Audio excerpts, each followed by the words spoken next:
Salam uşaqlar. Deməli bu günləri mən sizə ixtisas seçimində sizə nələr lazım olacaq onu izah edeyim. Əgər seçimi özünüz eləmək istəyirsinizsə, deməli sizə əsas nələr lazımdır? 1. Abituriyent jurnalı 4. Həm 2020 deməli 5, daha doğrusu 2024-2025-ci il tədris ili üçün olanlar, həm 2025 2026-cı ilin tədris ili üçün onları. Bu söhbət edirəm nədən? Kim ki seçimini eləmək istəyirsə, öz eləmək istəyirsə, əsas düzgün seçim eləmək üçün lazım olanlardır. Deməli statistika həm 2024, həm də 2025-in. Çünki 2 ili müqayisə edib kodlaşma eləmək lazımdır. Yəni 2 il arasında olan fərqə baxmaq lazımdır, keçid ballarına baxmaq lazımdır, nə qədər uşaq iş verib, nə qədər uşaq filan qədər bal toplayıb, ona görə bunlar bizə əsas lazım olanlardır.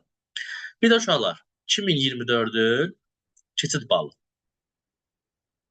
Buna baxaraq biz təxmini bal düşünürük ki, keçən illər nə qədər olub, bu il nə qədər ola bilər. Onu da biz statistika ilə müəyyənləşdiririk. Bəs bu Abituriyent jurnalı 4 nəyə lazımdır? Çünki sizin ixtisasınızın kodlar bu jurnalda olacaq. Abituriyent jurnalının 4, amma 2025-2026-cı il üçün olanında. Bəs yaxşı, bu 2024-2025 niyə lazımdır? Uşaqlar, çünki məsəl üçün, ola bilər ki, 2024-2025-ci il tədris ili üçün olan abituriyent jurnalında, məsələn deyirəm, IT ixtisasına verib 100 yer, amma bu il verəcək 120 yer. Bu yer fərqlərini görmək üçün və yaxud da görə bilər, ola bilər ki, məsəl üçün, hüquq məsəl üçün adada verilib, məsəl üçün deyək, 2024-cü ildə 100 yer, amma bu il 80 yer verir. Artıq sən düşünməlisən ki, burada artıq şans azalır qəbul olma şansı. Yəni o yer saylarını müqayisə eləmək üçün, plus illiklərdə olan artımları müqayisə eləmək. Ola bilər 2024-cü ildə qəbul olan bir şagird, yəni abituriyent, məsəl üçün deyək, IT ixtisasını ödəyir 2200 manat ödəniş əsaslarla. Amma 2025-ci ildə qəbul olan ödəyəcək, biz deyək ki, 2300 manat. Yəni bu fərqi görmək üçün bu iki dənə müqayisə bizə lazım olacaq. Yaxşı, tutalım ki, siz bu ixtisas seçimini özünüz eləmirsiniz, amma bir müəllimə elətdirirsiniz. Müəllimin sizə ilk verəcəyi sual bu olmalıdır. Birinci, sizin balınızı bilməlidir. Bala əsasən də ödənişli yazsa, hansı məbləğ aralığında yazmalıdır? Məsələn, ola bilər, siz deyə bilərsiniz ki, mən uşağımı 4000-dən 5000 arasındakı yerlərə gücüm çatır. Və yaxud da deyə bilərsiniz ki, mən uzağı 2000-lə 3000 arasındakı yerlərə gücüm çatacaq, illiyini ödəmək. Və yaxud deyə bilərsiniz ki, problem yoxdur, siz hamısını ödənişli yazın. İndi burada düzgün seçim eləmək üçün əsas nədir məqsəd? Təbii ki, birinci ödənişsiz yerlər yazılacaq. Bir də müəllimə verəcəyimiz digər suallardan biri bu olur ki, bəs müəllim, mənim birinci öz istədiyindən əlavə 15 yer verirlər sənə. 15 yeri doldurmalısan daha doğrusu. Doldurmağınız məsləhətlidir. Amma bu 15 yerdən bir yer də yaza bilərsən. 15-in 15-ini də yaza bilərsən. 10 yerdə yazıb saxlaya bilərsən. Bir fərqi yoxdur. Amma məsləhət odur ki, hamısını yazın və hər yerdə özünüzü görməyə çalışın.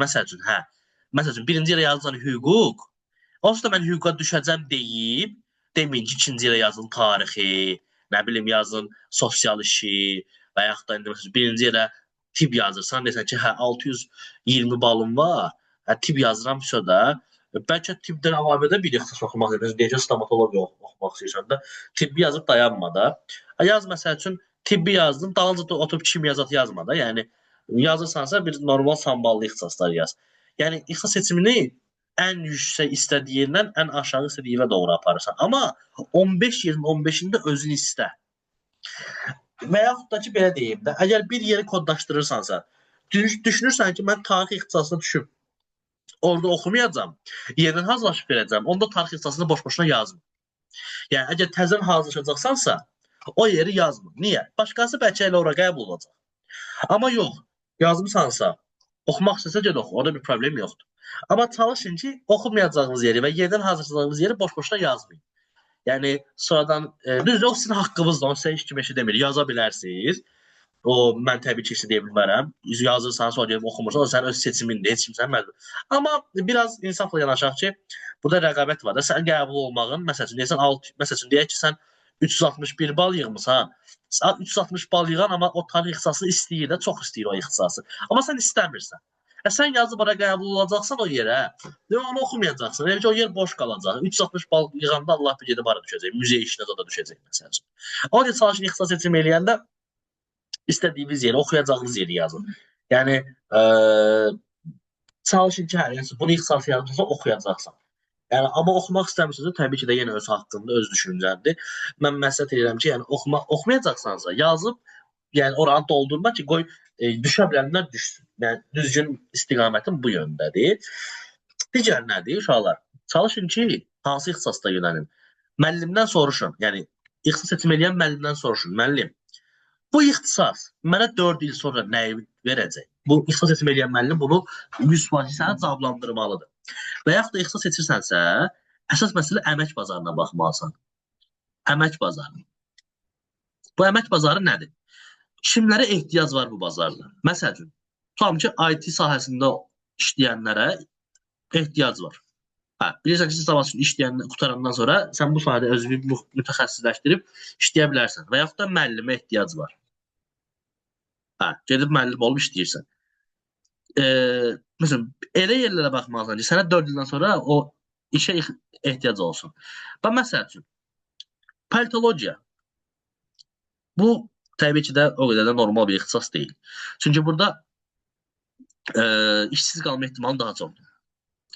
Təbii ki, burada dövlət qulluğu da versən, bəlkə haralarsa gəlib çıxa bilərsən, amma politologiyadır, sonra sosial işdir, bu tip ixtisaslarda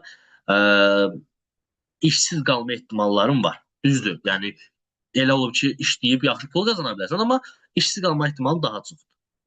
Onsuz da hər yerdə elədir, onsuz da. Sadəcə, məsəl üçün, mən nəyə deyirəm? Bugünkü gündə, məsəl üçün, şirkətə IT-şnik lazımdırsa, təbii ki, politolog lazım deyil. Və yaxud da ki, müəllim hər il tələbat var. Çünki hər il vakansiya olur, hər il ehtiyac duyulur müəllimə. Amma məsəl üçün, deyək ki, mühasibatçı. Bir şirkətin 5-6 dənə mühasibatçısı ola bilər, məsəl üçün, maksimum deyək də. Onlar artığını qəbul eləmir. Artıq mühasibat ixtisasına da o qədər bir tələbat yoxdur. Yəni, bir şirkətin 1 ya da 2 dənə mühasibatçısı bəs edir. Bir şirkət özünə 10 dənə mühasibatçısı gözlən deyil. Ona görə elə ixtisas seçməlisiniz ki, o səni yarı yolda qoymasın gələcəkdə. Yəni, sabahsı gün oxuyum, diplom məndə qalsın, gedim özüm başqa işdə işləyim, eləmiyim. Yəni, elə bir ixtisas seçin ki, o sizə lazım olsun. Bir də uşaqlar, nəyə fikir verin? Bir də soruşun ki, müəllim, qrupda, yəni mənim indi verdiyim qrup, məsəl üçün 1-ci qrup, hansı yeni ixtisaslar açılıb? Yeni ixtisas nədir? Yeni ixtisası niyə açırlar? Birinci bu sual cavablandıraq. Ona görə açılır ki, deməli, 4-5 il sonra həmin ixtisaslara ehtiyac duyulacaq. Məsəl üçün, bir ixtisas açılır, deməli, ona çox vacib tələbat var. Məsələn, 2020-ci ildə bir ixtisas açıldı, həm İdman Akademiyasında ilk dəfə açılmışdı, fizioterapiya və idman reabilitasiyası. Bu təzə açılmışdı 2020-də, amma 2019-da yox idi, məsələn. Onda onun balı müəyyən olunmur, onun balını siz müəyyən edirsiniz.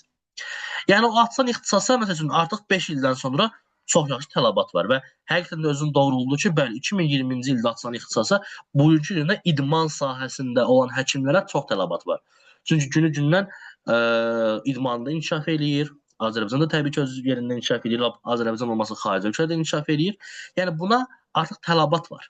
Yəni, bir ixtisasın açılması ona artıq sən onu oxuyub bitirənə qədər ona ehtiyac olacağını bildirir. Ona görə çalışın ki, bu yeni açılmış ixtisaslara önəm verəsiniz. Yəni, bu yeni açılıb, bunu yazmayayım kimi düşünməyin. Yeni açılmış ixtisaslar sizin gələcək həyatınızda, karyeranızda çox böyük uğurlara addım ata bilərsiniz. Məsələn, 2020-ci ildə qəbul olunan bir şagird bu dəqiqə, məsəl üçün də, qutarandan sonra rahat iş tapa bilər. Çünki ona tələbat var. Əgər ixtisasını bilirsən. Uşaqlar, bir də çalışın, əsas məsələ burada nədir? İxtisas seçəndə təbii ki də önəm verin, o ixtisasın, dediyim kimi, əmək bazarıdır. İlk növbədə əmək bazarıdır. Bir də ki, Arzunuz nədirsə ona önəm verin. Onsuz da əgər siz hər hansı bir hansı ixtisasa qəbul olursunuzsa olun, yəni təbii ki də siz əgər pul qazanmağı düşünürsünüzsə, işləyib yaxşı pul qazanmağı düşünürsünüzsə, siz düşünməlisiniz ki, orada nə olacaq?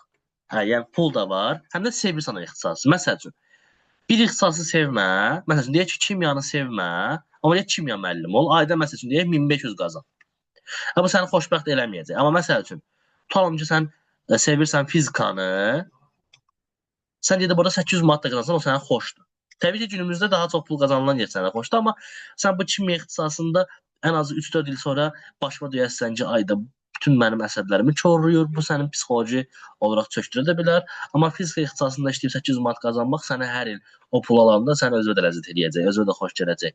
Ona görə təbii ki də birinci növbədə çalışın, öz arzunuzun dalınca gedin.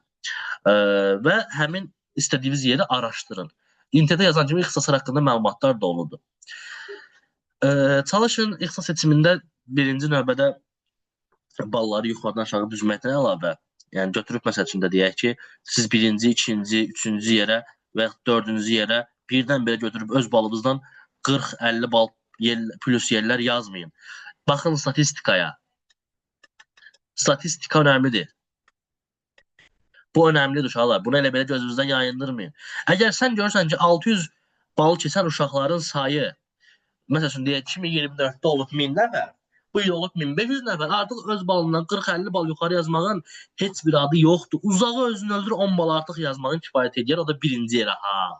O çünki 100% düşməyəcəksən. Əgər üçüncü yerə məcbursan öz balını və yaxud da öz balıva uyğun ballar yazarsan. Çünki niyə? Uşaqlar, yəni məlum məsələ ki, say artıqdır da, yəni onsuz da 600 ballar oranı tutulacaq və yaxud da 500 ballar cavab oranı tutacaq. Ona görə çalışın, önəm verin, baxın belə şeylərə. Təbii ki, bunu sizə müəllim deməli. Ona görə də özünüzə düzgün ixtisas seçimi bilən, peşəkar, bu şeylərdən anlayışı olan birinə seçim elətdirin. Sizə düzgün istiqamət versin. Yəni pulunuzu alıb hər seçim 10 dəqiqə sizi yollayım, yox, sizə vaxt ayıran, sizin bütün suallarınızı cavablandıran, sizə öz uşağıymış kimi can yandıran müəllimi seçin. İnşallah uğurlar arzu edirəm. Kimin də nəsə sualı olsa, beynində qaranlıq məqam qalsa mənə yaza bilər.